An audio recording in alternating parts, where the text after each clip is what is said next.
បាទសួស្តីថ្ងៃនេះខ្ញុំចង់បង្ហាញអំពីរបៀបនៃការបន្ថែមភាសានៅលើកុំព្យូទ័ររបស់យើងជាទូទៅកុំព្យូទ័ររបស់យើងអាចប្រើប្រាស់លើសពីមួយភាសា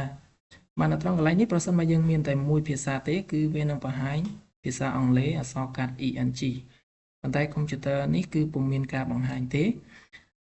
ចឹងដើម្បីយើងអាចបន្ថែមវាបានគឺយើងអាចចុចនៅក្នុងប្លុកនេះយើងចុចមកឆ្វេងដើម្បីធ្វើការបន្ថែមភាសាបាទអញ្ចឹងគឺយើងនឹងឃើញមានផ្ទាំង setting មួយដើម្បីឲ្យយើងអាចធ្វើការបន្ថែមភាសាបានអញ្ចឹងយើងមករកមើលពាក្យ time and language អញ្ចឹងយើងចុចនៅលើវាបាទអញ្ចឹងបន្ទាប់មកយើងមករកមើលពាក្យ language and region អញ្ចឹងយើងคลิกនៅលើវាដើម្បីយើងធ្វើការបន្ថែមភាសាយើងចុច add a language ដើម្បីធ្វើការបន្ថែមអញ្ចឹងគោលដៅរបស់ខ្ញុំចង់បន្ថែមភាសាខ្មែរអញ្ចឹងយើងវាពាក្យខ្មែរជាភាសាអង់គ្លេសបាទអញ្ចឹងយើងចុចលើភាសាខ្មែរហ្នឹងមកហើយយើងចុច next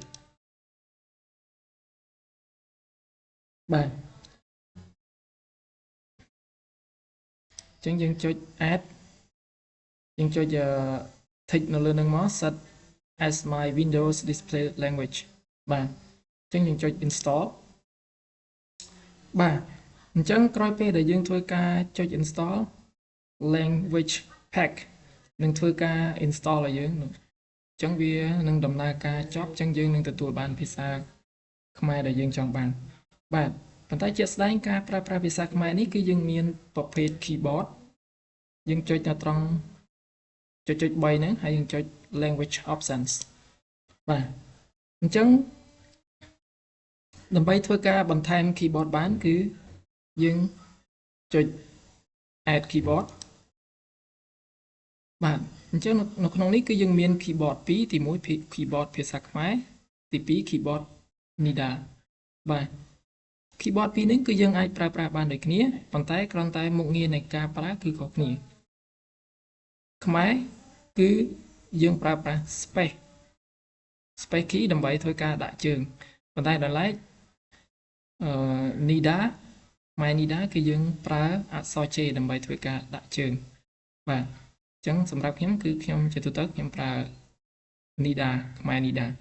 តែដល់ឡែកខ្មែរគឺខ្ញុំមិនទម្លាប់ប្រើអញ្ចឹងខ្ញុំអាច remove ចោលបាន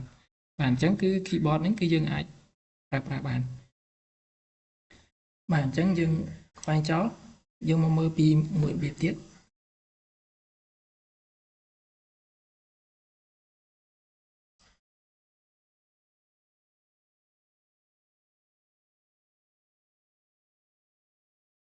បាទអញ្ចឹងយើងចូលមួយរបៀបទៀតយើងចុច key start ឲ្យជាប់ហើយយើងចុចអក្សរ អញ្ចឹងយើងនឹងឃើញផ្ទាំងrunមួយយើងវាយពាក្យថា control